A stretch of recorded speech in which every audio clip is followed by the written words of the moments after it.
We will segue now on to Aston Villa 7, Liverpool 2. And I just tell you what's madness. funny about this Mad. result, This is mad. people, is Mad. I'm a Manchester United fan, as you know, Mad. and Liverpool are one of our rivals. So Of obviously, when course. Manchester United get beat 6-1 by Spurs, naturally you're gonna have a lot of donut Liverpool fans messaging you. But this is the ironic one. I haven't heard from Mad. one of these guys from over a year. For over a year. It could even be a year and a half, 2 years was the last time I spoke to this guy. It slid in He, your DMs. he texts me talking about, oh, Man United's playing well. I'm like, look at you. Wow. Look at The you. cheeky shade as The well. cheeky Yeah, shade. and Yeah. I've got The next cheeky Liverpool shade. man atting me on Instagram with all of this Wow. Ollie this and Man United that, and then they went and lost 7-2 I know, to it's mad, Aston isn't it? Villa. Villa. That's karma though. That's Pat, karma. Like, talk. yeah, you gotta be careful these days. You shouldn't be talking before your Not before. game's played, innit? This is what I'm saying. That's a These Liverpool men are rookie cocky mistake. now. But They're they're cocky too now. confident. They're too. Last year they had a lot of games go their way where they got the rub and the green, and the games we shouldn't have won, and they won. And even if they played crap, they got a result. This year it's just a bit. The Premier League is mental. It looks. What's happened this year is that even the bad teams have strengthened to a good degree. So even your Leeds, who I say are bad, it's a bit unfair to say Leeds are bad yet because we still haven't seen on paper they're not one of the stronger teams. But Leeds will give any team a run for their money, as they've shown so far. They gave Liverpool a run for their money. They've given Man City a run for their money, and it's just like Aston Villa should not be on the same pitch as Liverpool. But if you don't turn up this year, you will get it. And Jack Grealish is a good. 1000%. Jack Grealish is a quality player. He will probably start for most. They done well to most keep him, teams. man. Yeah, that's They did it. well to Signed him convince on a him. new contract. Man had 3 assists today, 2 goals, and everything goes through him. And I think, to be fair, it's a good move for him to stay there because if he goes to a Spurs or Arsenal or whatever, he's not going to be that focal point. There, he's got the whole team like a Zaha, and he can do his thing, and he's looking good. And yeah, he was on point today. John McGinn is another player who doesn't get a lot of plaudits. I like him. Aston Villa. And if you look, even West Brom have got good players. Every team has got players that on their day can give you a shot. Apart from Fulham. Yeah, well, they got Lookman now. He's quite good. Yeah, but I know what you're saying. Fulham really, they ain't really. Yeah, I think they're going straight back down. But yeah, and that's where we are right now. Liverpool were very confident, thinking, yeah, this is a standard 4-0, 3-1, whatever, and they got a rude awakening. They just haven't looked the same, man. Yeah, got mans on Twitter, and then it's funny because I nearly bit as well, people. I nearly bit talking about what happened. It was John on Twitter talking about Martial watch. He said something else after, and I was thinking, after he got sent off, yeah. Yeah, and then thinking, okay. and I was nearly about to bite. I was nearly about to bite. I started writing the message, and then I deleted it. And then afterwards, I was thinking, look at you, little brute, you. And then I just Firmino watch. You know what I mean? Like, where was Firmino today? This is what happens if you're playing in a game where you get battered. Your striker's not gonna have a good game. He's not gonna do. And Firmino did nothing today. Nothing. Came off. What's going on with Van Dijk? Serious questions have got to be asked now. Like, what's going on with Van Dijk? This is someone that's meant to be a Ballon d'Or. Yeah. Do you know what I mean? Do you know what? The game today was one from the get-go. And I was speaking to one of my boys, Play. He's an avid Liverpool fan. And he gives me a lot of good insight into Liverpool. And I was watching it. Like, Liverpool turn up in somewhat of an arrogant way.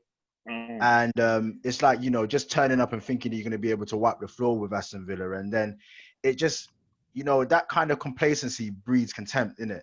So you're looking at someone like Van Dijk. When things are all going well, then everything looks good. But then when the cracks start creeping in and all that kind of stuff, you've seen how exposed he was today and a few mistakes here and there. Liverpool played with a very high line, I felt like they kept. And that's why I talk about a little bit of the arrogance a bit. It's just like you still keeping with that high line and and it's not really working. So where is the game management with that? You know what I mean? So it's just like they continue with it and then they just got punished. And it's almost like you're getting punched up and you're not actually realizing that, right, I'm getting punched.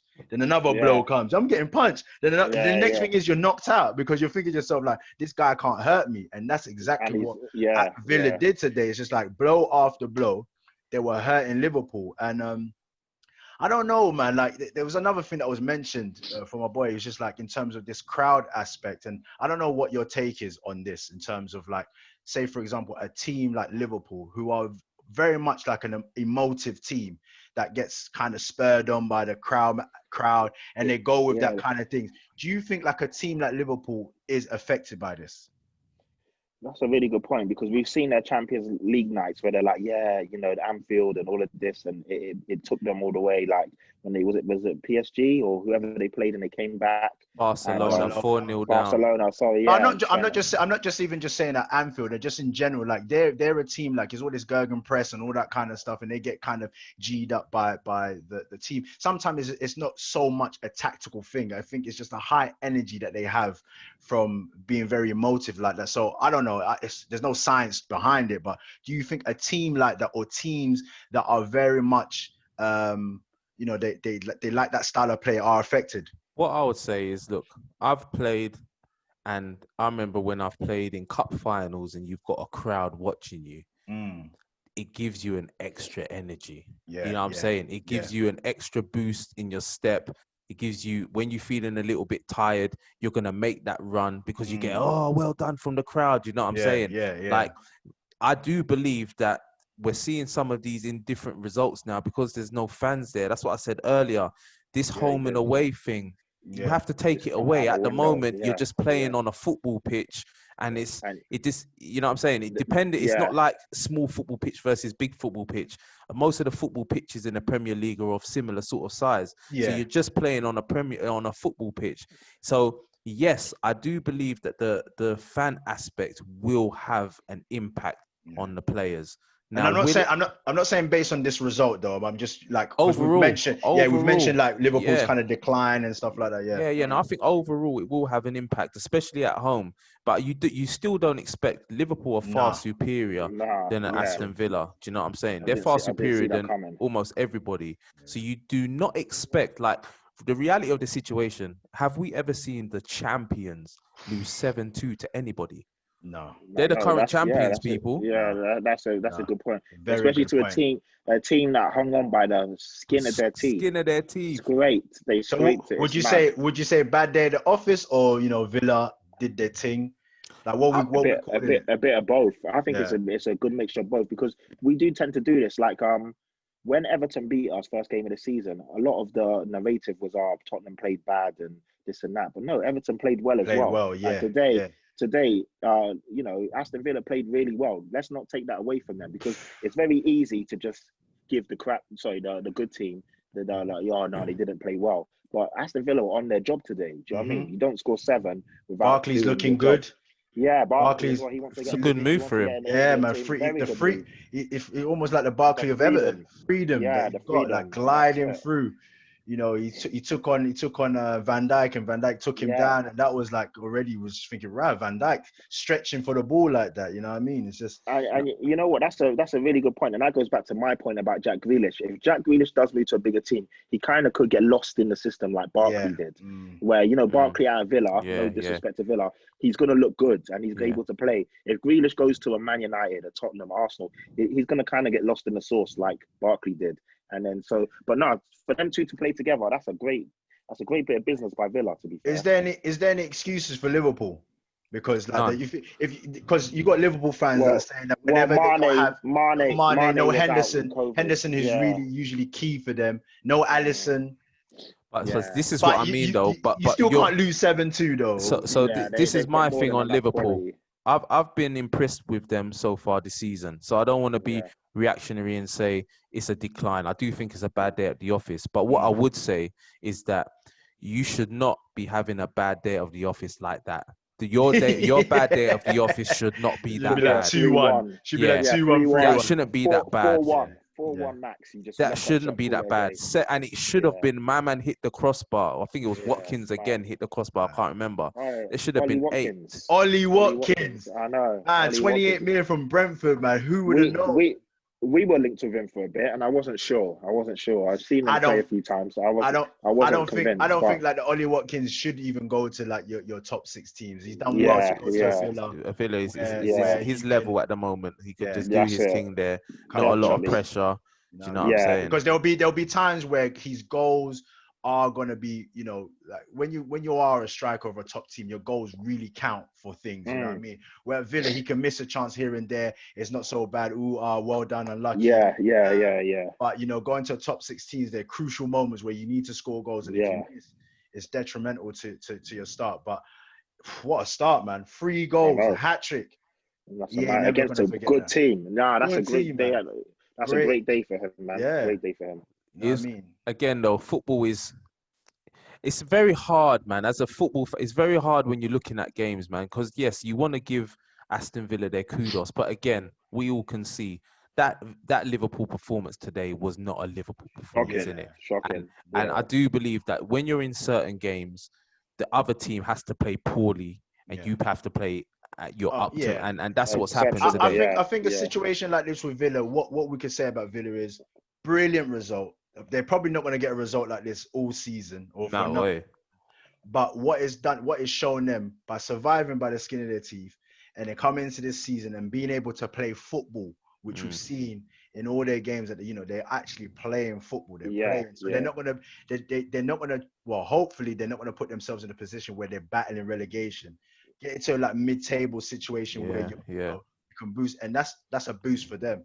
In terms of Liverpool, they're just gonna have to reevaluate this, dust it off, and then just continue, because any more results or just losing, it's gonna leave the table wide open for the Premier League. Yeah, it's funny. I was having a conversation with my cousin, and obviously we saw Man United get beat up, and then he was just laughing. He was just like, everybody, Man City as well, drew 1-1. He's just like, everybody else is poor. Liverpool will walk it again because everybody else around them is poor. And then you see this result. I know, this mad. I never saw this one coming. This was the biggest shock for me out of all the results so far. I just didn't see it coming. Yeah, we did not see this, man. Yeah, I didn't see this one coming. So it's crazy. I have to really think, because I thought Liverpool and Man City would comfortably be miles ahead. I know it's one game, but from the City games I've seen so far, they don't look at it. And I know, and the thing is, it's a bit strange because everyone says, "Oh, but Man City haven't got their 2 strikers." But like, when other teams have got players injured, no one gives them that respect. Oh yeah, but they haven't got. You know, even today it's all Henderson and Mane. But that's why you've got a squad, isn't it? That's why you've got a squad. That's why you've got a team. Look, when you're not performing well defensively, these things can happen. Over the however many years I've been watching football, yes, you can be great if you're able to attack and score goals, but that doesn't, over a long period of time, that doesn't get you consistent 3 points. And Liverpool, what they've managed to do last season, as we've said, they didn't play scintillating football. They weren't blowing everybody away. They were efficient. They defended well. Exactly. And then they had players on the other side that were clinical at crucial times. Do you know what I'm saying? Now this season, that's why City didn't get close to them, because they lost 9 games defensively. They were poor. And this season they're starting off poorly as well. And Liverpool, they do need to buck their ideas up defensively, because they conceded, was it 3 against Leeds?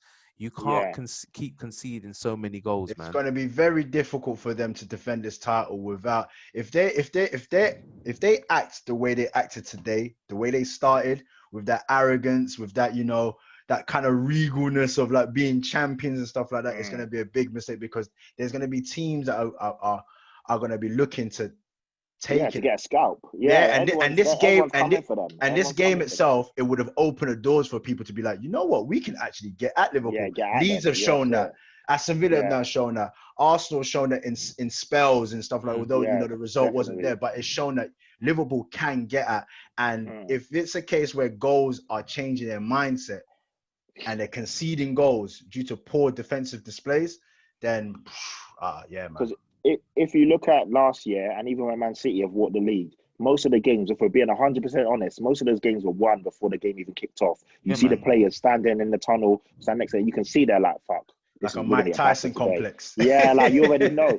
And now with the performances of both Man City and Liverpool, teams are like, well, hold on, we can get at these guys. And you're seeing that. You're seeing teams bring it to them. They're not that scared. Especially the lower teams as well. Yeah, that's it. So because those are points that they're not supposed to be getting. When they're looking at fixtures, they're not thinking like, oh, we're gonna get 3 points from City, we're gonna get 3 points from Liverpool. So you can kind of give the like as the speech that, or the talk that the manager would have given Aston Villa would have just been like, go out there and get in their faces, do what you need to do. You know what I Look, mean? I'll tell you, my mate is an Aston. I've got two friends who are Aston Villa fans. Can you believe it? Okay, But wicked. my boy is a Villa fan, yeah. And Yeah. we was chatting after their win last week, and yeah, boy, we was talking about.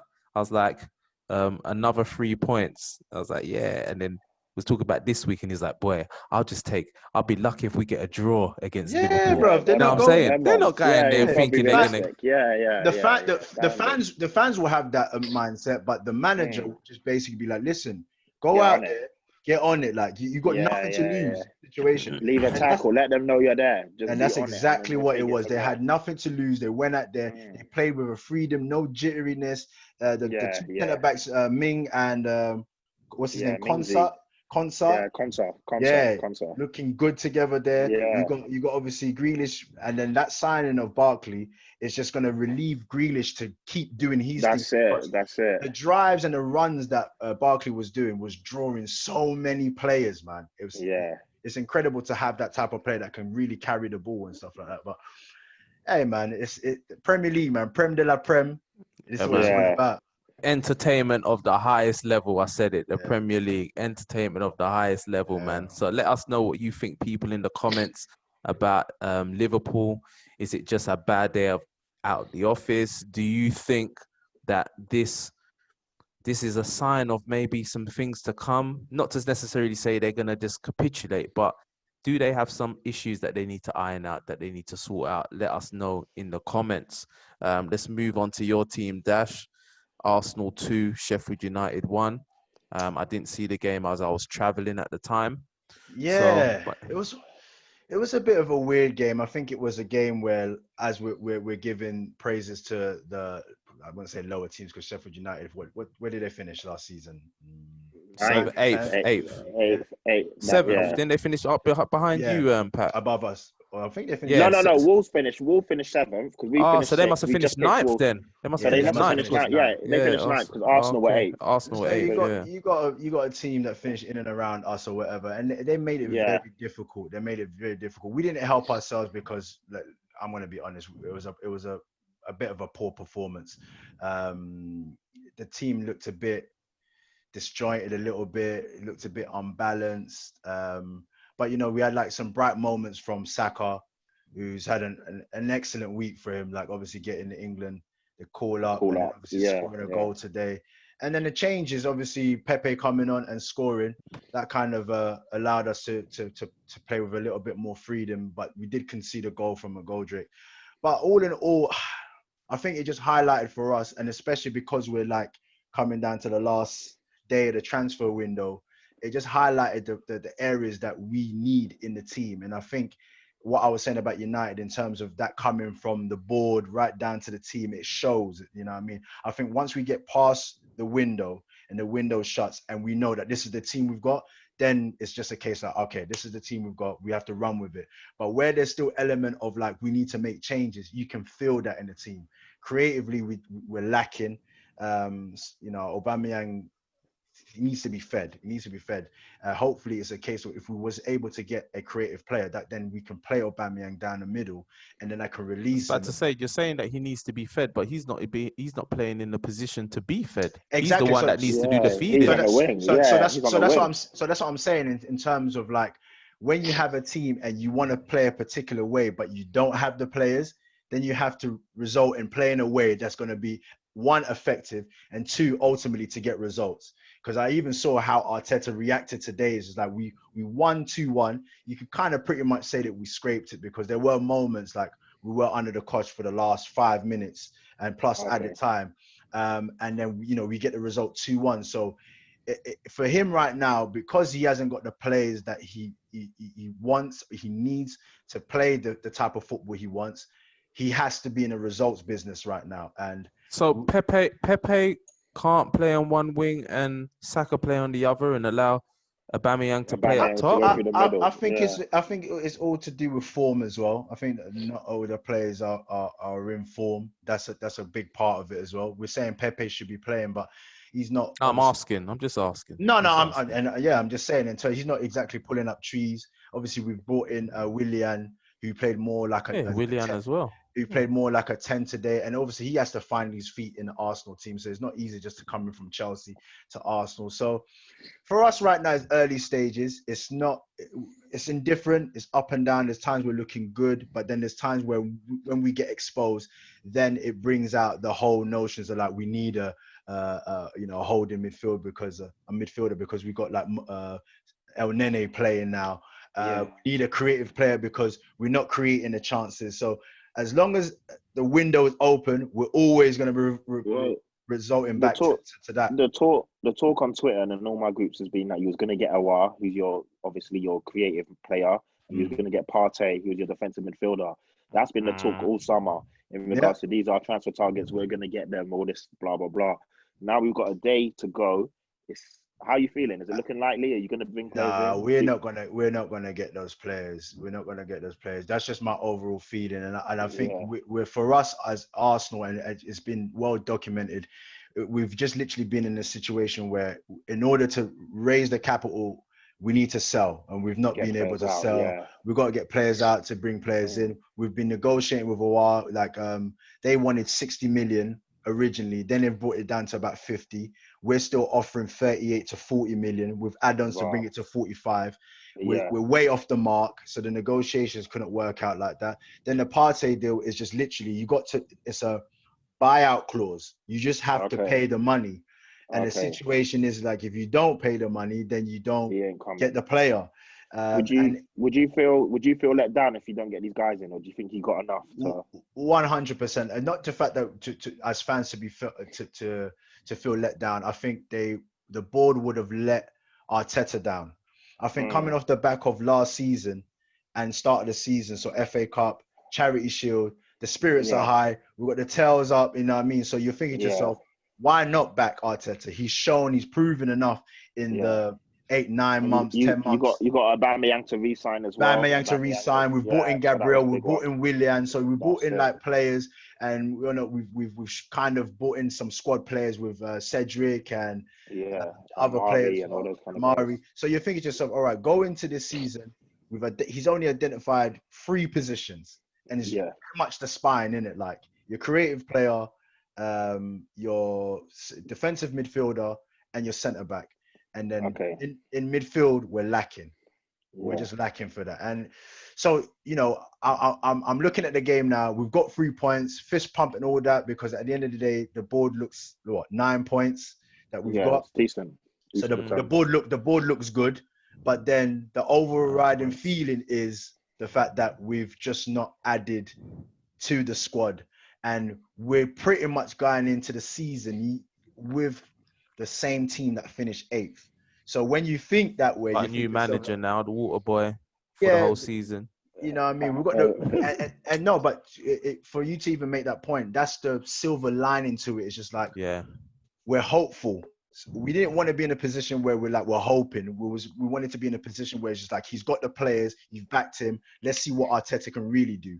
We don't want it to be where the job's extra difficult for him, you know what I mean? So that's where I kind of sit with that. It's a bit of a mixed feelings, but listen, we've got the 3 points on the board. We've done the job today.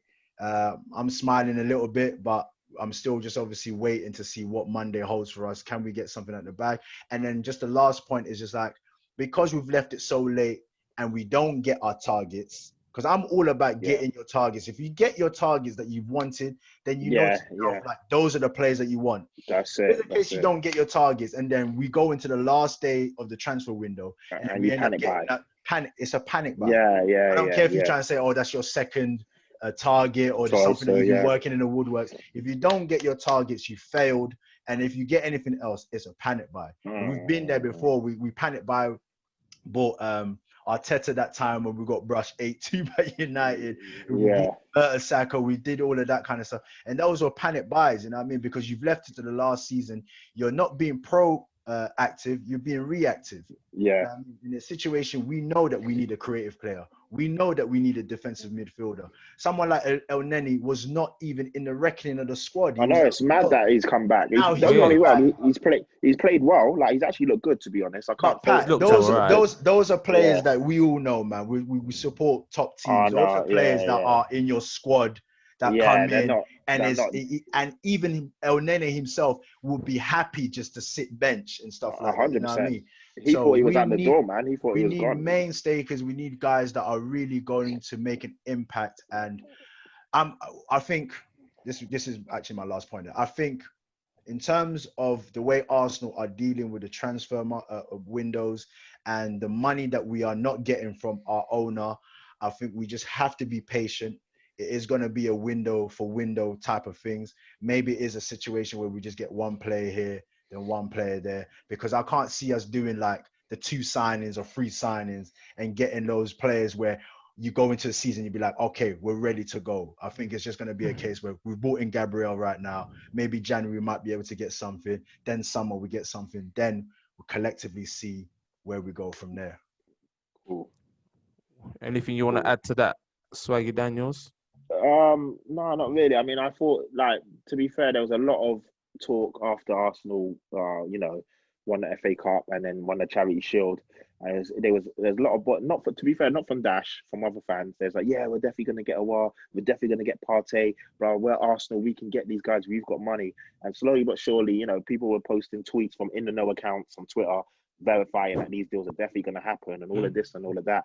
And now we're a day. I don't think it's a case that we thought that we was getting. I think the hype was that fact that we're linked to these players, and we clearly know, well, not know, but we clearly can see that if it was a case that we shored up in those areas, we can push on from there. So the confidence in the chat and the bravado from some Arsenal fans that were getting a bit over the top with it was just for the fact that we're linked with areas quality that we've players. been saying, that we've been saying that if we just shore up in these areas, then we can compete. But where we're not doing that, that's where the frustration lies and stuff like that. But to end on a positive note, we've got Arteta. He's doing an amazing job with the players that we've got. And like even just the fact of bringing El Nene back into the squad and trying to get the best out of him is crazy enough to see. But I just don't want us to be in a situation where we're just being reactive. We've got to be proactive, and we haven't been proactive for a very long time, and that's the situation. Wicked. All right, man, let's move on. Let us know in the comments, people, what your thoughts are on Arsenal's start to the season, their business that they've done in the transfer window. We've got just about 25 hours left of the window now. 25 hours of the window left, I should say.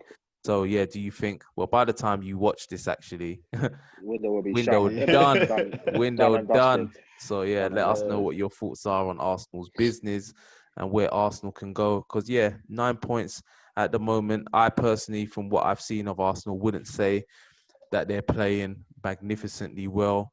I wouldn't say that they look as good as your Spurs do.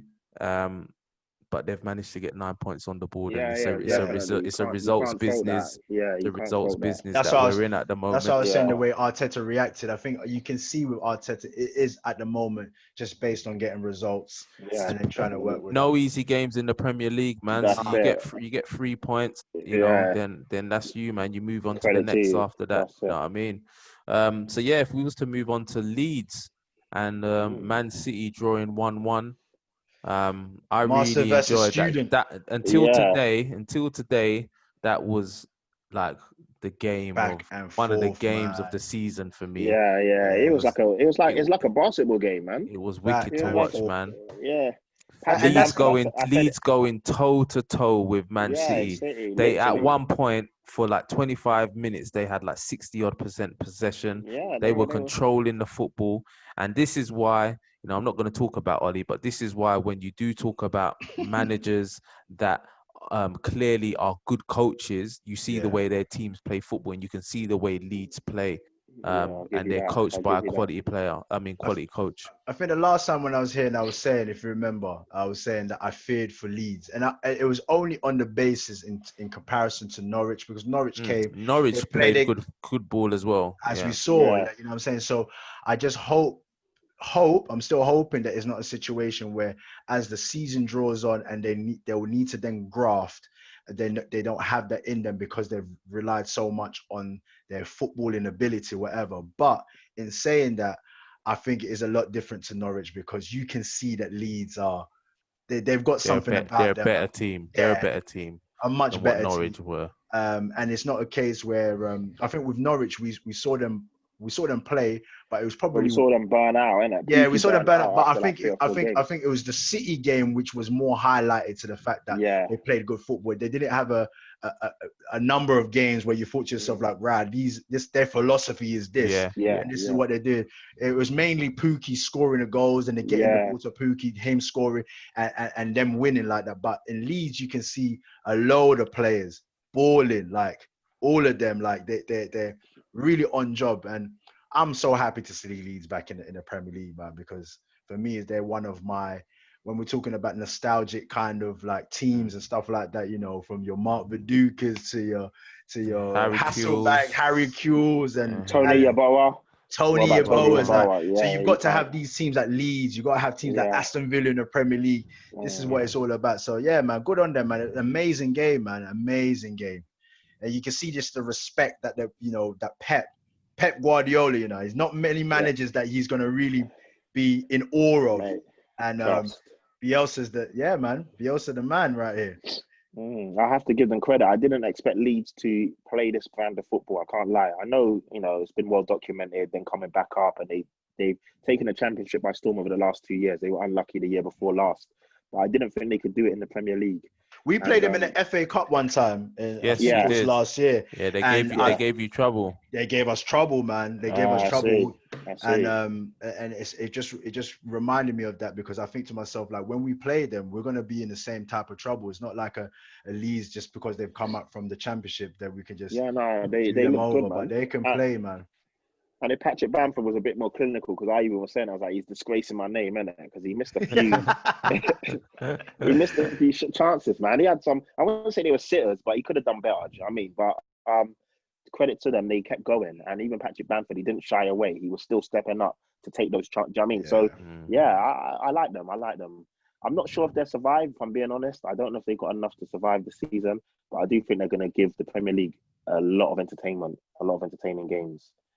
I think they're gonna do well this year. Now I said the same thing about Norwich. So people watching, don't listen to what Semps has to say, because I saw the way Norwich was playing. It's early. I like teams that can play football, man. That's my guilty pleasure, man. I really like teams that can play football, play on the ground, get the ball into the forwards, nice little passages of play. And Leeds have that, man. And even somebody like a Patrick Bamford, who on the eye doesn't look great, but he's a very useful player. You can see it, and they do have quality. Those situations there, it's like with the quality, as you just mentioned, is usually based on their first 11. Most teams in the Premier League, when you go in, your first 11 is like your optimum like team, like you've got in it, like everybody's firing on all cylinders. Once the season goes along and then certain players start coming out the team and then you're bringing in replacements, can they keep up to that level that they're setting now? And that's where we saw with Norwich. Once they, Pookie stopped firing and stuff like that, you saw that there was nobody else carry the mantle and stuff like that. But again, even with your Norwiches, I think it was more like some individual brilliance at times that was getting them to certain level of performance. Whereas with Leeds, you can see it's coached into them, the way they play, even playing out from the back. They just look accomplished when they're doing it. They don't look like Man United when we're doing it. You know what I'm saying? At times. Yeah, it's the reality. They look very accomplished. So you can, and that's why I don't believe that they will go down, because Bielsa's too much of a good coach. Do you know what I'm saying? You would think so, down. Yeah, you'd think so. You'd think so. That's interesting. I think sometimes I just don't think they've got enough, though, man. I just don't think they've got enough. If I'm being real, it's a bit. I don't know. The Premier League is a different animal, man. It's a different animal, and even your Aston Villas, they're better than Leeds, isn't it? So I could be wrong. Don't get me wrong. I said Sheffield United would get relegated last year, and they comfortably stayed up. Do you get what I mean? And even Newcastle as well. And so I just don't know. I don't know. West Brom and Fulham to me seem the two that I believe will go down, and then out of the rest, it's a lottery, man. It's a lottery. Someone like your Burnleys could struggle this year. A lot of people are saying no way will Burnley go down, but we've seen We've seen better teams go down than your Burnleys. Yeah, that's it. Bournemouth went down last year quite convincingly, and they definitely have been better than Burnley over the last couple of years. So, but it's mad though. Like obviously from the last show, then you lot made a very, very good point on everyone's a pundit in terms of Man City and their risk of not making top four is more. It seemed more realistic like this season. Like another 2 points obviously dropped. What's going on with them, man? Just man. Just like is it the fans? Is it the fans as well? Is it the fact that they haven't had a pre-season like Man United? Because a lot of people are saying that we still look off the pace, man. According to a lot of people, it's the fact that they ain't got the strikers. Yeah, they ain't got their strikers. And Jesus wasn't playing either. Jesus is out. That's it. And obviously they've had Sterling playing as a 9 lately, isn't it? Yeah, like a false nine type of thing. But I'm not buying that with Man City, man. They've got so much quality that they shouldn't. Those can't be excuses. I'm sorry, because they've got 50, 60 million players on the bench. Sometimes don't even make the squad. Like John Stones is a 50 million pound player, and he hardly ever makes. Do you know what I mean? So is he really quality though? 400 mil they've spent on defenders. Exactly, Mendy, 50 odd million. It just goes on and on. You could go on. Do you think there's going to be a lot of pressure on De Bruyne this season to try and carry the team? Yeah, definitely. Because obviously there's no David Silva this season, and as much as David Silva was on the decline of his career at City, he still had a magical player that you can lean on. You also, in terms of City, the way they played, having those wingers on both sides with no Sane. And obviously in the team, that could be an effect as well. So I know they've got quality. Don't get me wrong. They've got quality in abundance. But sometimes when you have key areas that are not covered, it just doesn't gel. It doesn't come together in it. It doesn't click. So even like a City could be susceptible to being a little bit under par and stuff like that. But yeah, man, they've spent a lot of money in defense. Pep, as we know, and as we've seen over the years, he's not a coaching manager. He's a manager that gets the quality in and then manages the team. Coaches, obviously, we know he obviously coaches, but he's not in terms of improving players to get to that level. Yeah. Obviously, the likes of Sir Alex Ferguson, who openly you saw like he would get the best coach so that he can give his philosophy. Then the coach implements the thing. I think Pep is kind of that way inclined. He needs to obviously have the quality players, and then his managerial kind of style brings it all together. But spending 400 million on defenders is ridiculous. And he needs to get more abuse than what he's getting right now. I know he gets mentioned, but that is ridiculous. Like, how can you not get it right? Exactly. We need to go on, Pat. Yeah, sorry. His like fail safe is just to go out and buy another player. Nah, it's coaching these guys. Man. You know what I mean? You got John Stones. You've got what's his name Otamendi was there. Otamendi. You've got Danilo. He had Danilo. Yeah, exactly. Like you got so much quality there. Coach them, innit? Like improve them. Like any other. If he can't coach, listen, let's take the pride away from some of these managers. If you are not a good defensive coach, go and get someone that can coach your defense. Because clearly from Barca to Bayern, attack-wise, he was good. He knows how to deal with those attacking players. He knows his style with the attack. But when it comes to defenders, whether or not it's poor recruitment or just outright not knowing how to defend, to coach a defensive team, it's poor, man. It's poor from Pep. And I think he doesn't get enough abuse about that. As much as he's a great manager and he's done amazing things in the games, let's not shy away from the fact that when he leaves City, that needs to be highlighted. The fact that you can't spend that kind of money on your defense and you're not getting it right. Ridiculous, because people talk about the money that Man United have spent since Chelsea has gone spent. on. Chelsea and all of this. My man has Chelsea, spent 400 million pound on defenders, you lot saying, on defenders alone, and he can't get it right. So that's what he's saying. He needs to be questioned. He needs to be, held accountable for what is going on. And great word. And City, I'm telling you guys now, they lost 9 games last season. They could have easily have lost 2 in their first 3, just like Manchester United have done. Yeah, they are at a risk of dropping out of the top 4 if they do not get it right. And the thing is, Aguero's old now. and Jesus is not He's Aguero. not So reliable. Yeah, he's not reliable. When as you well. mentioned it, Semps, literally when I was watching it and I messaged you as well, I said like it wasn't a far-fetched comment. yeah, Like it didn't stand out like, oh, what are you talking? You know, there's certain yeah, things that people say, you'd be yeah, like, what yeah, are you yeah, talking? It was not a far-fetched comment because we're seeing it with our own eyes. And losing 9 games last season for a team that's going, like we've gone from being unbeatable to losing just 1 game a season. yeah, And these are the standards that you need to hold in order to yeah, win the league in it. yeah, 9 games is not good enough. And if you're starting off like this, like dropping points and losing games, and teams can now see, and from last season to now, that you can get at City. Yeah. Yeah. That's I, it, man. I would even hold like how Arsenal, when we play against City now, it's just like we've got that feeling of like, you know what, we can actually go into this game and do something. Where before, like, man, we're playing a Pep Guardiola team. City, Yeah. crazy. Before But that, now, was like if teams are feeling like this, teams are not going to be showing City that kind of respect because it's just like we can get at City. Yeah. And so you sometimes with these top players as well, when their backs against the walls, they capitulate as well, and their heads go down, and they're thinking that they're too good. No player's too good. No team is too good to get that spanking and to get that work. So, Yeah, I don't think the City team, I don't think is good enough now to win the league, and that's nah, what they need to try and do, isn't it? And yeah. also the Champions League, that's also Yeah, a key target of theirs. that's their holy grail, isn't it? That's Yeah, their holy grail They right and missed now. their chance. They missed their chance They're with it. way off. and Last year was their chance. they're off there, man. So the morale at the club, was Pep close to leaving last season, and all of this Mm. sort of stuff. Things just don't seem the way it was before. It's not harmonious, man. Yeah, Not you like know what I mean? not like the All or Nothing documentary had them painting everything Exactly, being exactly. perfect and all of that kind of stuff. And at that point in time, Pep seemed very superhuman. Like Yeah. now you're looking at Pep and you think to yourself, rah, like you don't even look like you know what you're doing at times because you're just Yeah, quiet on like the thing. He sits that's down, it. he's talking to On the the touchline, he's looking talking to lost. the imaginary chair, thinking that When he starts Arteta's still there. aggressively sipping that His water. water, yeah.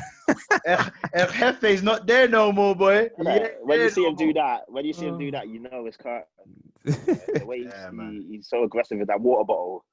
Oh It's gosh, mad. But it's great. It's great. It's great for the fans, man. This year you can't call it. I generally thought Newcastle, Newcastle, Man City, and Liverpool would be miles ahead, and now Pat, I'm not sure. after last No. season, I hope it's as open as this. Yeah, There's no way that definitely. Liverpool can be steaming Yeah, ahead win on it them in with December. 25 points and Yeah, winning yeah, December. yeah. That's not the Premier League for me. That's Yeah, like Scottish League, by like German League, yeah, and all true. that kind of French stuff like league, that. La French League. Liga, yeah. I don't want League to. I don't want to see that. I want to see it open. I want to see like the top 6 competing. Yeah. What's it called? Standard. 8 teams competing for Champions League. Let's Yeah. go, man. Like let's have it where teams are actually competing, because last season was ridiculous. It was criminal. It was almost as bad as like the way Leicester won the league. Like letting Liverpool win the league with that margin of points is ridiculous. With the quality of teams that's available in the Premier League, It's true. It shouldn't be happening. Shouldn't be happening now, man. Well, let us know what you think in the comments, people. Man City, can they drop out of the top 4? What has happened to Man City? Do we need to throw some smoke, some grenade bombs at Pep Guardiola for spending 1,000%. £400 million on defenders and not getting it right? Let us know what your thoughts are. And also about Leeds, man. Tell us what your thoughts are on Leeds.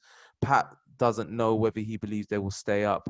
I disagree, but let us know what your thoughts are on Leeds so far and their ability to continue this throughout the season, man. Let us know. Let's talk about your boy, Dash, Mr. Dominic Calvert-Lewin. Can I just can I go on record right now, yeah, and just say that's our boy. Who's our boy? He ain't my boy. Listen to what I'm saying, because you're in time, we're gonna be in the same boat about this guy. So I got the space reserved for you. Your seat is reserved. You know what I mean? I'm seat number 58, A and B. You're gonna be right beside. Listen, what can I say, man? I think right now he's in a rich vein of form, and I feel like it's a situation where he is best suited for Everton. Let's not get it twisted. I don't think he's at that point right now where we're talking like Dominic Calvert-Lewin can go to another team. He's ready to go to another team and show what he's doing and stuff like that. Not like how we're talking about what's the boy from Southampton? What's his name again? Ings. Ings, yeah. We're not like, Oh, Danny Ings. I don't think it's that kind of Ings, situation where you can be like, you know what, Ings can go to another team and do something. I think the way Everton are playing is suiting Calvert-Lewin down to a T. And the confidence that he's getting when you score goals, everything starts working for you. Even where your header and it's hitting the back of your neck and going in. But then at the other, you know, then we're seeing like where he's got some real headed goals that he's scoring, and the confidence of pulling the ball out of the air. Goals breeds confidence for strikers, and right now where he's having the ability to score goals is really putting him up there, and I feel like he's going to do well this season. You know what I mean? With James Rodriguez and everybody else obviously pulling their weight in order to feed him as well. They've got a target man, and sometimes, like if I go back to like just speaking about Arsenal, it's like we don't usually find Aubameyang. It's more like Aubameyang will try and do something for himself and then he'll score the goals. He's more self-made. I think at the moment with Calvert-Lewin, it's like he's being served. Like put that ball on the plate for him, he's gonna tuck it in. And confidence, man. Confidence breeds that, you know, that ability to be scoring goals like you thinking that you're Ronaldo and you're Messi right now. He's young. He's sky high right now, man. He's doing his thing. What are you saying about Everton at the moment, Pat? Because obviously they beat you first day of the season. I'm not actually throwing shade when I say that. No, legit. They beat us. They played really well in that game. We played poorly. I do think I need to see Everton against a good team. I know Tottenham are a good team, but I mean a team that turns up on the day, because I'm not really seeing them be tested yet. So, but to be Liverpool's fair, going to go doing test what they them. need to do. Yeah, that's coming up that's next, isn't it? Next. I see Alisson's out for 4 to 6 weeks, by the way. It just come up on my notification. So they're gonna have thingy. Yeah, Pat, in goal. Do you think? I think for Everton this season, do you think they're going to be in a position to be able to take the teams that are like below, like the top 8, deal with them, and then if they deal with the teams that are below top 8 and then are competing with the teams that are like top 6 and stuff like that, that's going to be a good season for them, right? That's it. It's looking, to be fair, at the moment, it's looking like that.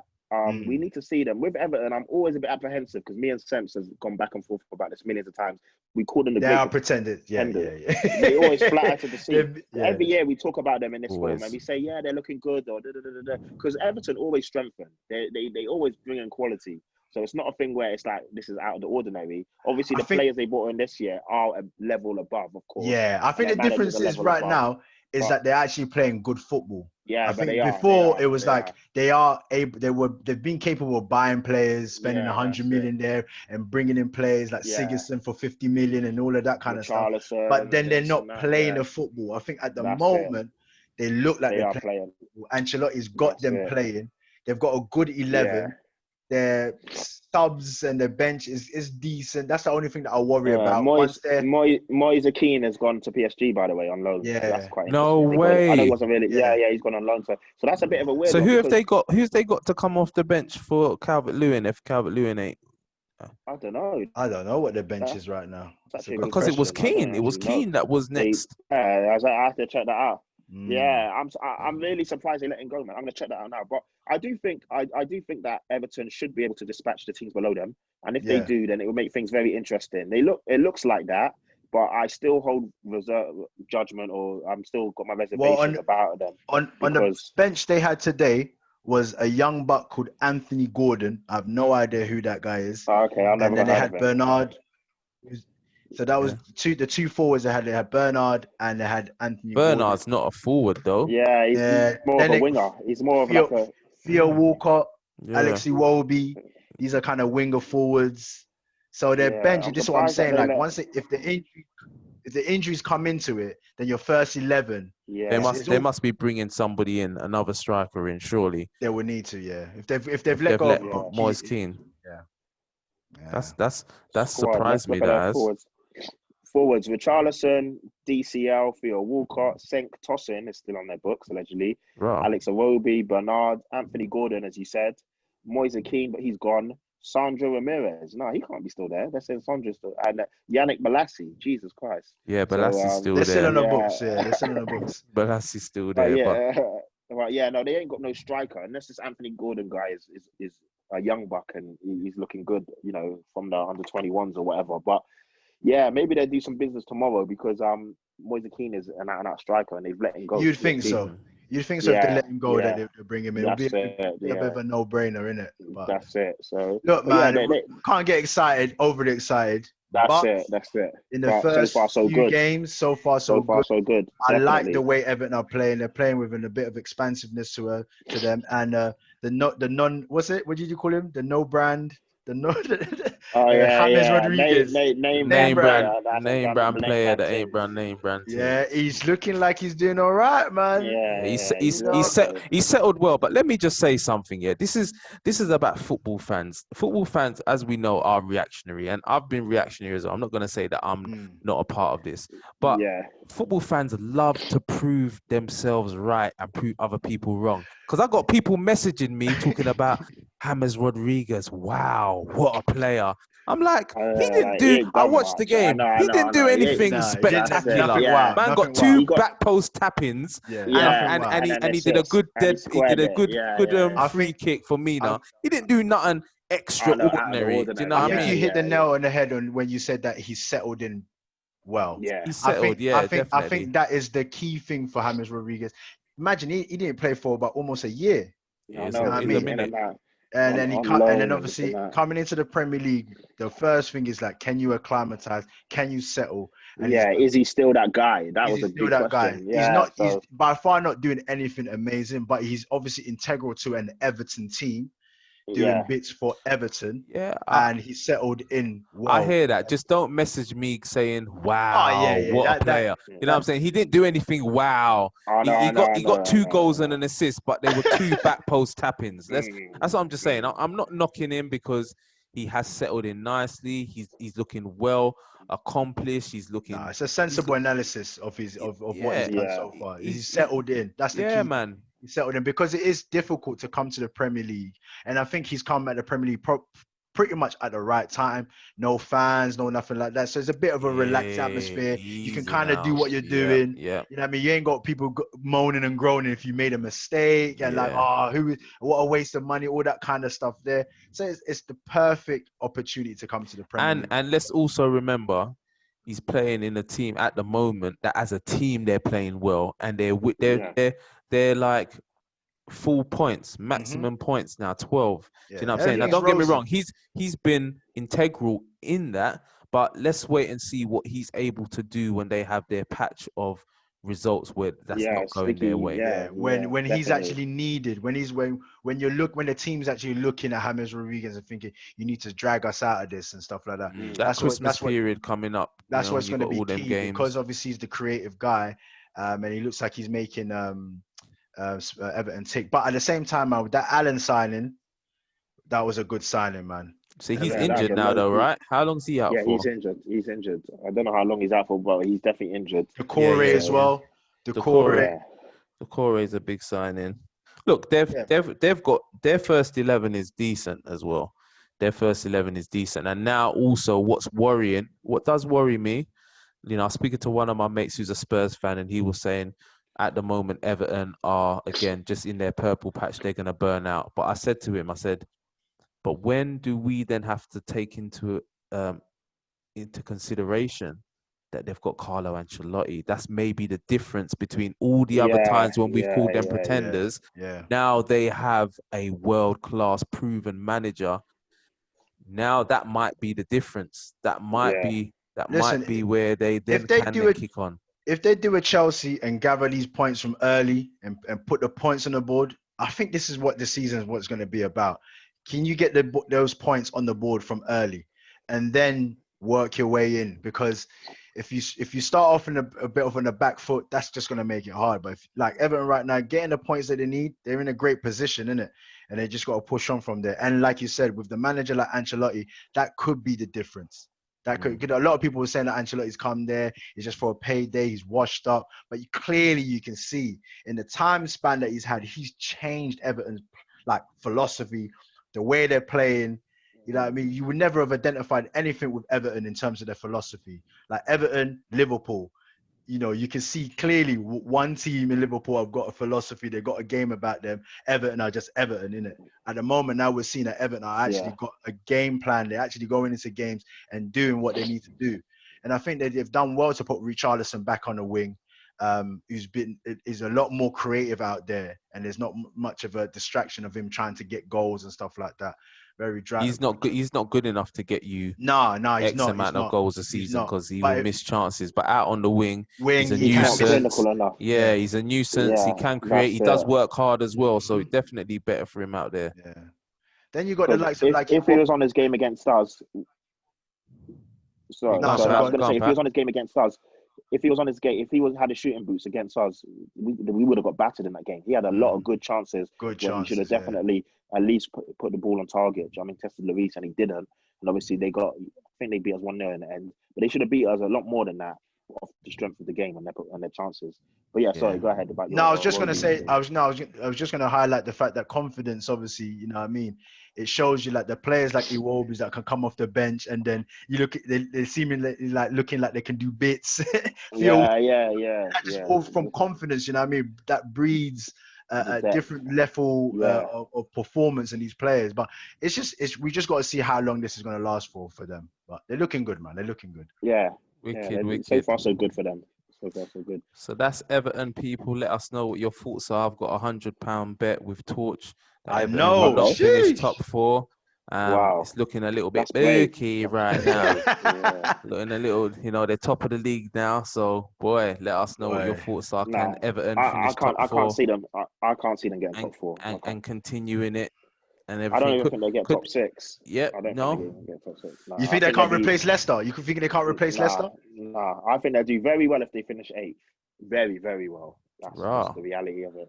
You've got to look at there's a lot of good teams, man. There's a lot of good teams. Let us know what you think. Do you agree with Pat? I reckon Europa, man. Europa, people. Europa, I reckon. What are we saying about Chelsea? This will probably be the last game that we'll properly review. Chelsea 4, Crystal Palace 0. You know what? It's a weird one because on paper that looks like a really convincing scoreline. But I watched that game and in the first half they were not good, and it was 0-0 at half time. And if Palace had a bit more belief in them, they could have got something out of that game. I know in the end 4-0 looks like a convincing win, but it's one of those ones where if you watch the game, the scoreline doesn't tell the story. So do you know how I thought Chelsea were quite comfortable in that game, if I'm honest. You think so? Even in the first half? Yeah, man. I don't think that that Palace posed any real threat. No, Zaha was out of the game all game. AU weren't in the game. Townsend kept quiet. But I think that's because they didn't believe in themselves. Because Chelsea didn't do anything to Palace in the first half. If that's what I said, if Palace had a bit more belief in themselves, they could have caused them problems. They just that game. Do you know how I best describe this? If we looked at if it was a case where Crystal Palace was a top team, we would say that it was because of them. It's because they didn't perform. It's because they didn't. Because they're Crystal Palace, we're just thinking, Yeah. But the last 2 games that they've played really well. They've played actually really well, and they just didn't turn up against Chelsea, and that allowed Chelsea to, because don't forget Chelsea got 2 penalties as well. Yeah. Which is the scoreline then obviously. Makes a lot more no one won't talk about that though because it's not Man United. But we. Right, what about Tammy Abraham trying to hold weight and? You know what it is? I gave him a tumbo finger. No.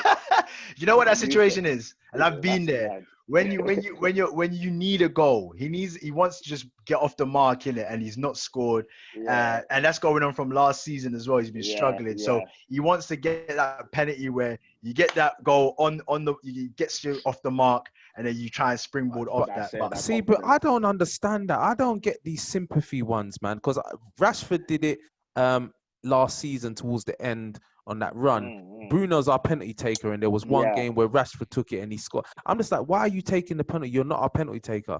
And Jorginho is their penalty taker. Clearly, Tammy, you're not the penalty taker. No. Now, if you haven't scored, then for me personally, if I didn't go and score a penalty, I'm not feeling better about myself. I'm still thinking I ain't scored from open play. I need to score. You know what it is? It's psychological. So Arsenal did that as well because there was a time where Lacazette and Aubameyang Gave it to Pepe, innit? Yeah, he gave it to Pepe so that he can whistle. Yeah. Do you know what it that is? to me doesn't make sense. We played football, we played sports or whatever. It's all that is psychological, because what will happen from there is Tammy Abraham would then go into the change rooms. He'll be congratulated. Well done for getting off the mark. Yeah, the chest is high. You go. Yeah. But I know you. But that's what doesn't make sense to me, because it's not like he's been given it. Do you know what I'm saying? So how can that, even psychologically, that's why I'm different to people. Psychologically, that would not help me. Semps, you've mentioned it many a times here. Like footballers, that's a large part of their game is the psychology of it. So just that talk, although for us we're looking at it and thinking like, but you just scored a penalty, just to be able to get that pat on the back, just to be able to say, oh, you finally scored, well done. Chest is high, you're feeling good about yourself. A striker, no matter what goal they score, it's a goal. They look on the table, or they look on the board. It's a 1 next to his name. Yeah. Off the mark. I'm just different to people, man. Like for me, no. What you're saying is it's not wrong, because I'm just saying the psychology of it as well. Trying to put myself in his shoes. That even if I then score that penalty, when I go into the dressing room, I'm sitting down thinking, boy, man had to give me the penalty for me to score, you know. Nah, you're not gonna think that. I'm not really. I'm not buzzing. I'm not buzzing about that, bruv. Trust me. The way I am, I'm not buzzing over that. I hear that. I had to score it's not even like I'm the penalty taker. I'm the penalty taker, and then I score it. I'm like, was cool. your striker? Now, I had to take the penalty off a next man. Yeah. They charitied me. They gave me the thing, and I scored the penalty. Was your striker? I was a winger, but I played. In fact, I played striker for 1 season, top goal scorer, and everything. I'll say for me as a striker, yeah, I've played striker like. You like the charity, yeah? You like the charity. You like the help out, the handouts. You already know what type of goals I like. I like any goal. Oh, any goals. Any goal. You're one of them dead strikers. You're one of them. What I'm saying is, look at that. What I'm saying is, like, in the mindset of a strikers. In the mindset of a striker is like, once you scored your goal, regardless of what it is, when you go back into the change rooms and a man tells you like, well done, you're off the mark. That in itself is a boost. Like, everybody has their triggers. Everybody has their thing that allows them to, a defender will go back, oh, we kept a clean sheet. A goalkeeper that hasn't kept a clean sheet for several games, and then they keep a clean sheet. You know what I mean? It's a boost for them. So a striker scoring a goal, going back into the change room, getting that pat on the back, that's what he wants. You know what I mean? And for him to react that way, it shows you how desperate a player is to score a goal. I think he's worried because obviously you've got Timo Werner. There you go. Well done, Pat. There you go. And then you've also got Ziyech to come in. They've got a lot of players. What would be the headline? What would be the headline? The headline wouldn't be like, oh, he would just be like Tammy Abraham on the score. But it's not a headline though. It's your manager is the one who picks the team. So the fact of you scoring a penalty that's given to you, or you scoring normally, that ain't gonna help you being picked over Timo Werner or whatever. Do you know what I'm saying? It's not gonna help. It's not gonna help in that sense, but it's gonna give you a boost. And it's a stats game as well, because obviously when you knock on the boss's door and you say, boss, I've scored 5 goals, no one really breaks it down and say, oh, 4 of them are penalties. It's just, I've scored 5 goals. There you go. If we're just, obviously you can get into the minute details, but it is literally how many goals have you scored? Boom, boom, boom. I thought it was quite interesting though, because after Jorginho tucked away the penalty, a lot of people ran up to Tammy to like console him and say like, let's go. No, he took it well though. He did take it well. He was one of them ones where he was hurt. What he's saying is that the people ran over to him. That's what Pat's talking about. I think it was like 2 or 3 players ran over to him. Yeah, a lot of people ran over to him. I thought that was quite interesting because usually you would just see people like get on with it. Pat, just get on with it. It's interesting because you know what the reaction is there. They know that how desperate he is to score as well. So probably a lot of people have been saying that, you know what, you've been putting in good performances, but you just need that your time goal. will come. The time will come. Don't worry, man. You kick on with the goal. And like I said, is just watch what a person does. For him to be desperate to go and take the ball off Jorginho, who is the designated penalty taker, he's desperate for that goal. So psychologically, if he tucks that away, it just gives him that boost. I agree. I 100% agree. And that's why I thought it was interesting to see. But, I'm just not into the charity like that. That's all I'm saying. I'm just not into the charity like that. All you know what? All you want from your players is to be able to have that confidence, have that ability to know that hunger as well. That hunger. in a way, if I'm frank, I'm not looking at it like, oh my god, like you've taken the mick. I look at it like, you know what, he wants to score. I'm like, I like that's that. how I've seen it. So That's that's how I would look at it. I know the manager could be like, what are you doing? I've told you you're not the penalty taker.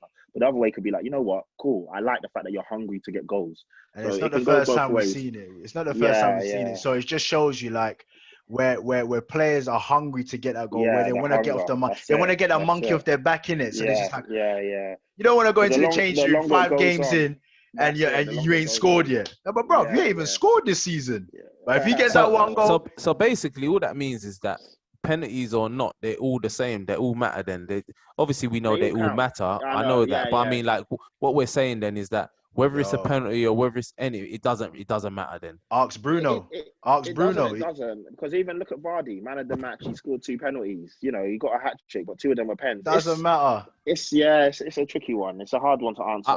I just think if you're the designated penalty taker, then cool, innit? That's your job, innit? That's your job, because you can still miss penalties. You know what I'm saying? That's the reality. You still gotta have the ice in your veins. Yeah, because you gotta be. It's a lot of pressure. So you go and take that penalty and you score it. For me, kudos to you, man. You deserve that goal. But then for you to then take the penalty off it says for designated penalty taker to then even go and score it. If it was a case, I wouldn't say. If it was a case that it wasn't Jorginho and it was like obviously Jorginho's off the field, and Werner maybe stepped up, and they're all disputing it, then I'd be like, yo, man, he has every right because he feels like he's more senior ranked, or he feels like he can what's it called.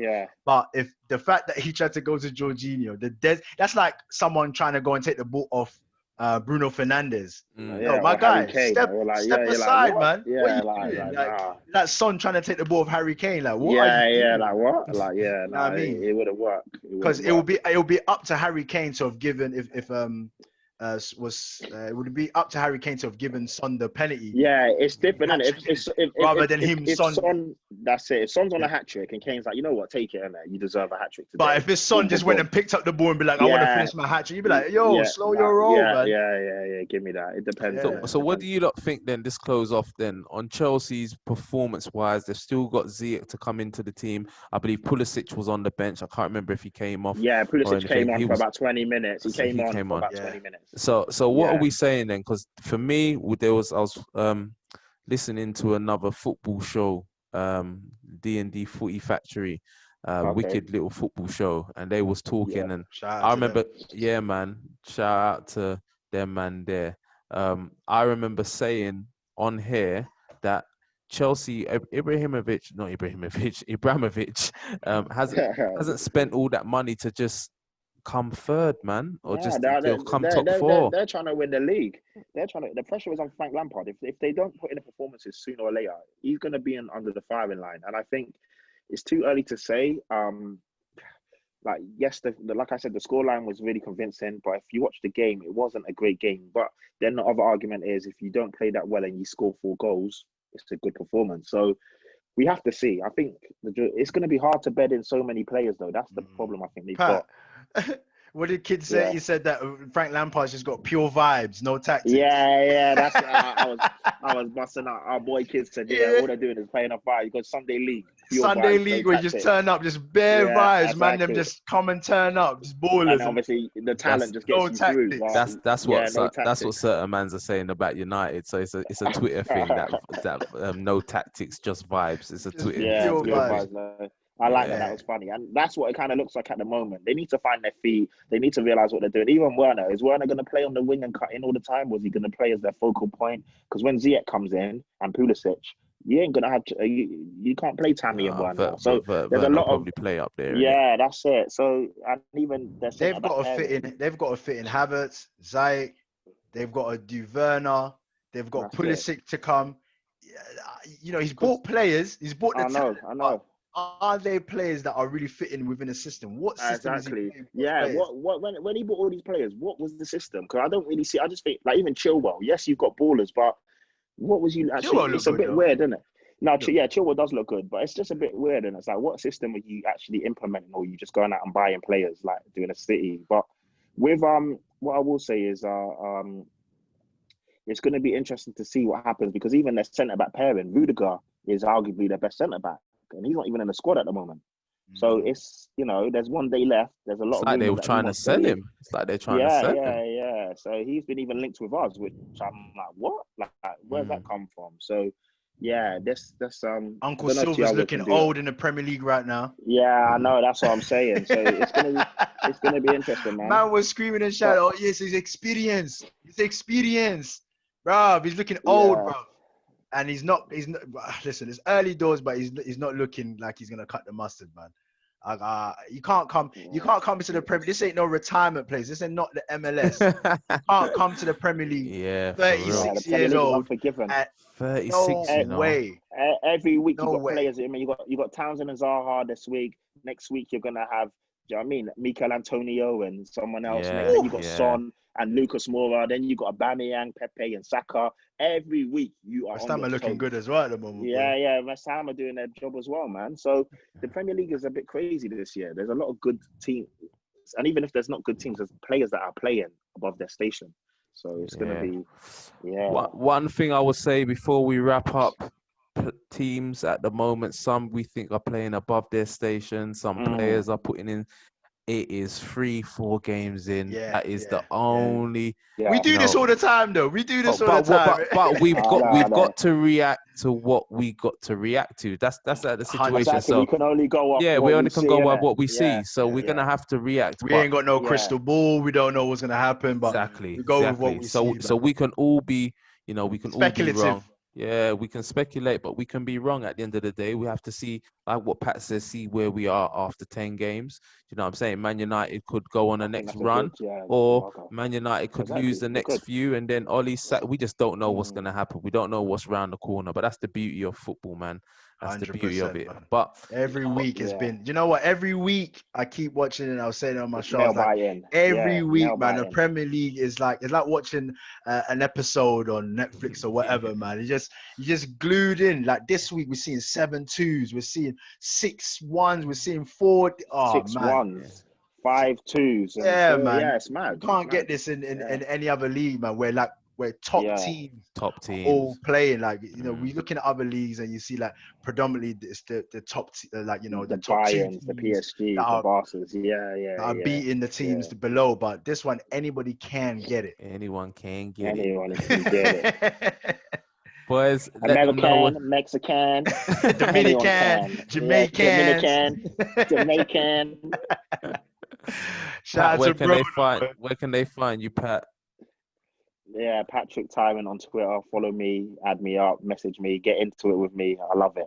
I'm here for all the smoke. That's what I said before the Man United game, and that's what I'm saying right now. I'm here for all the smoke, people. Yeah, sometimes you go hiding though, Pat, man. Sometimes. Nah, I'm here, man. I'm here. I'm glad you said that. Because I said that earlier. It's a disclaimer, guys. Just a disclaimer. Man went missing a little bit the other day, but then now he's all wanting all the smoke now. I was here. I said I was messing. It's tactical. It's tactical. I definitely said I think I was confident that we would win. I said, obviously, we've got to be on our P's and Q's, but I was confident that we would. Yeah. Where can they find you, Dash? Where can they find you? Yeah, man, A Dash of Sports. That's my YouTube show every week, posting up top stories, gossips, sporting gossips, everything like that on A Dash of Sports. So you can find me on YouTube, and also you can find me on Instagram, which is the daily updates of anything sporting that's out there. A Dash of Sports. Wicked, man. So this has been a long one. I'm going to cut it up into 2 parts. The audio will just be in one though. So if you don't want to listen to the audio, just listen to it. I'll cut the YouTube up into 2 parts. The first part was like a funeral for you, man. It was real sad, like somber. It was very somber, yeah. Somber, man. You was down. Even my intro, man, I was shaking because I didn't know what was going on. I was just like... yeah, man. Exactly. I'm going to go... The only thing is that kicked in. Is it brandy or rum? No, it was brandy with some Courvoisier still. That was apple juice, man. That was apple juice. Yeah, about apple juice. But yeah, you know what? Liverpool lost 7-2, so that's helping. That's the comforting thing for you. 100%. When I saw Gary Neville tweet, Gary Neville had the wine glass, with the lights. That cracked me up.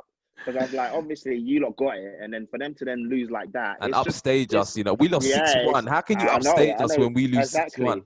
It's mad. Football's crazy, isn't it? That's like a man getting banged up and then someone trying to step in like, man, I can handle this, and then they get the two-piece combo as well, like whoosh, out. I know disrespect. At least like they lost to Aston Villa. I know, Aston Villa fans forgive me, but there's a level of difference in the teams that play. Yo, man, bruv, smoke is smoke, man. When it gets to them scorelines, smoke is smoke. Yeah.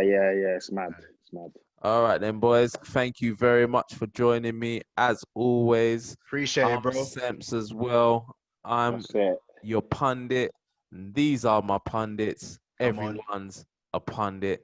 This was episode 47. Thank you very much. We need to do an outro. So obviously, if you're feeling, we're not doing. No, not today.